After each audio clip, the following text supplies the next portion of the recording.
नमस्ते। आज के इस खास विश्लेषण में आपका बहुत बहुत स्वागत है। सीधा मुद्दे पर आते हैं। आज हम इतिहास के एक ऐसे पन्ने को पलटने वाले हैं जो सदियों से धुंधला है, या यूं कहें कि जिसे धुंधला कर दिया गया है। हम बात कर रहे हैं एक प्राचीन और महान बौद्धिक केंद्र के दर्दनाक अंत की। आखिर सच क्या है?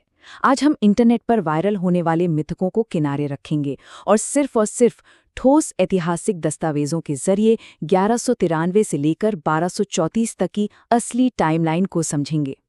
तो आज के इस सफर में हम क्या-क्या देखने वाले हैं, बहुत संक्षेप में बताऊं तो प्राचीन ज्ञान का जलना, वायरल मिथक बनाम ऐतिहासिक तथ्य, 11 से 93 से 1234 की पूरी टाइमलाइन, 1234 की एक दर्दनाक चश्मदीद डायरी, इस बर्बादी के असली कारण और अंत में ग्लोबल नॉलेज सिस्टम्स को फिर से बनाने की जरूरत। बस यही हमारा आज का एजेंडा है।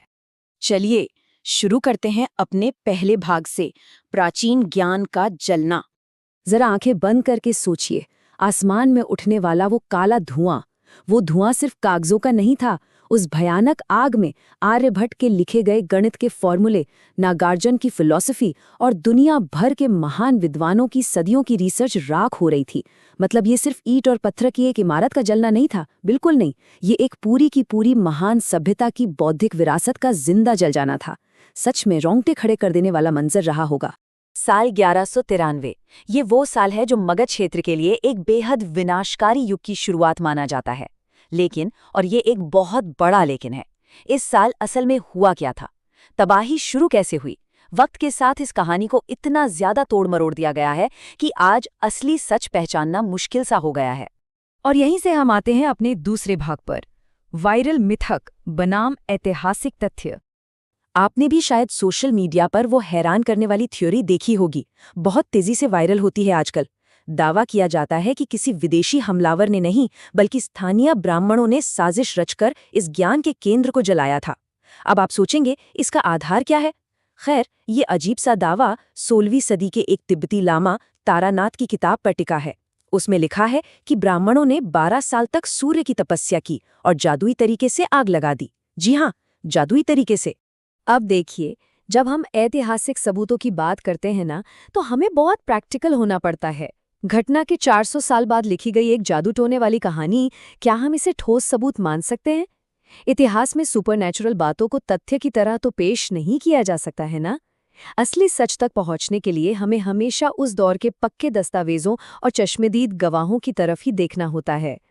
और जब पक्के दस्तावेजों की बात आती है तो सबसे बड़ा नाम उभर कर आता है तबाकत नासिरी का। ये फारसी में लिखी गई एक किताब है जिसे उस दौर के सरकारी इतिहासकार मिन्हाज सिराज ने लिखा था। उन्होंने बख्तियार खिलजी के क्रूर हमलों का बहुत डिटेल में जिक्र किया है। लेकिन रुकिए, यहाँ एक बहुत बड़ा हिस्टोरिकल ट्विस्ट है। मिन्हाज ने अपनी किताब में साफ साफ लिखा है कि खिलजी ने उदंतपुरी नाम के एक महाविहार को नष्ट किया था। पूरी किताब छान मारिए, उन्होंने एक बार भी, जी हाँ, एक बार भी नालंदा का नाम नहीं लिया। इन दोनों दस्तावेजों के बीच का समय ही सबसे बड़ा सुराग है। सोचिए, मिन्हाज ने घटना के सिर्फ 60 साल बाद अपना रिकॉर्ड लिखा, जो कि काफी करीब है, जबकि तारानाथ ने पूरे 400 साल बाद। मिन्हाज के इस शुरुआती फारसी रिकॉर्ड में नालंदा का जिक्र ना होना, यही वो लूप होल है जिसका फायदा आज का इंटरनेट प्रोपेगेंडा उठाता है और बिना सिर पैर की षड्यंत्र की कहानियां गढ़ देता है। तो फिर असल में हुआ क्या था? चलिए देखते हैं भाग 3 में 1193 से 1234 की टाइमलाइन। अगर हम डॉट्स को कनेक्ट करें तो कहानी कुछ यूं बनती है। 1192 में तराइन की दूसरी लड़ाई हुई, जिसके बाद उत्तर भारत की राजनीति ताश के पत्तों की तरह पूरी तरह बिखर गई। इसके ठीक एक साल बाद 1193 में खिलजी ने उदंतपुरी पर अपना भयानक हमला किया। और फिर कई दशकों बाद 1234 में धर्मास्वामी नाम का एक चश्मदीद वहां पहुंचता है। ये सब ना एक दूसरे से बहुत गहराई से जुड़ा हुआ है। बख्तियार खिलजी का तरीका बहुत ही खूंखार था। दरअसल वो दिल्ली दरबार से रिजेक्ट किया गया एक सैनिक था। तो उसने क्या किया? उसने बेरोजगार और बागी सैनिकों की एक फौज खड़ी कर ली। उसकी रणनीति एकदम साफ थी, हिट एंड रन, यानी अचानक हमला करो और भाग जाओ। उसने पूरब के उन अमीर इलाकों को निशाना बनाया जहां कोई मजबूत राजा नहीं बचा था, और अपनी इसी भारी बेवकूफ़ी में उसने भव्य विश्वविद्यालयों को सेना के किले समझ लिया और निहत्थे बौद्ध भिक्षुओं को बेरहमी से मार डाला। उन बेचारों का एकमात्र खजाना वो करोड़ों अनमोल किताबें ही तो थीं। अब आते हैं भाग 4 पर, 1234 की एक दर्दनाक चश्मदीद डायरी। इस पूरे गुत्थी का सबसे बड़ा और पुख्ता सुराग हमें धर्म स्वामिन नाम के एक तिब्बती बौद्ध भिक्षु की डायरी से मिलता है। वो 1234 में, यानी हमलों के लगभग 40 साल बाद, बहुत ही खतरनाक रास्तों से होते हुए वहां पहुंचे थे। उनका वर्णन इतना दर्दनाक है कि सुनकर किसी की भी आंखें भर आएं। वो जगह ज्ञान का एक डरावना कब्रिस्तान बन चुकी थी, लेकिन कहानी में एक ऐसा ट्विस्ट था जिसकी किसी ने उम्मीद नहीं की थी। वो जगह पूरी तरह से शांत नहीं थी। जो बात सबसे ज्यादा हैरान करती है, रोंगटे खड़े कर देती है, वो ये है कि 40 साल बाद भी वो जगह पूरी तरह से खत्म नहीं हुई थी। जी हाँ, वहां 70 छात्र अभी भी मौजूद थे, टूटे फूटे खंडरों के बीच और तुर्क सैनिकों के लगातार मंडराते खौफ के साये में। 90 साल के एक बुजुर्ग गुरु, जिनका नाम राहुल श्रीभद्रा था, अपनी जान की परवाह किए बिना अभी भी उन छात्रों को छुप छुप कर पढ़ा रहे थे। ये इस बात का सबसे बड़ा और पक्का सबूत है कि बर्बादी किसी एक दिन में नहीं हुई थी। तो फिर ये सब खत्म कैसे हुआ? भाग 5, बर्बादी के असली कारण। देखिए, डायरी और बाकी सबूतों से एक बात बिल्कुल साफ हो जाती है। ये कोई एक दिन का जादुई षड्यंत्र नहीं था। ये तबाही दशकों तक चलने वाले हिंसक तुर्क आक्रमणों, राजाओं से मिलने वाले सपोर्ट के पूरी तरह से बंद हो जाने और उस इलाके से बौद्ध धर्म के धीरे धीरे पतन की ओर जाने का नतीजा था। विदेशी आक्रमणों और बदलते राजनीतिक माहौल ने इसे धीरे धीरे खत्म किया।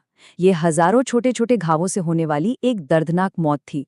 कोई 12 साल की तपस्या वाला मैजिक इसमें शामिल नहीं था। ये बात हमें साफ समझनी होगी। और अब हमारे आखिरी हिस्से की तरफ बढ़ते हैं, भाग 6, ग्लोबल नॉलेज सिस्टम्स का पुनर्निर्माण। आज ना हमारे सामने एक बहुत ही गहरी विडंबना है। जरा सोचिए, एक तरफ प्राचीन काल की रिसर्च और इनोवेशन की वो महान आग थी जिसने पूरी दुनिया को रोशन किया, लेकिन विदेशी हमलों के कारण उसे बुझने दिया गया। और दूसरी तरफ आज के स्मार्टफोन और वायरल गुस्से वाली प्रोपेगेंडा की आग है। मतलब असली त्रासदी सिर्फ ये नहीं है कि किसी बाहरी हमलावर ने ज्ञान का एक मंदिर जला दिया। सबसे बड़ी त्रासदी तो ये है कि सदियों बाद भी आज का समाज नई किताबें लिखने के बजाय इंटरनेट की झूठी कहानियों को लेकर आपस में ही लड़ रहा है।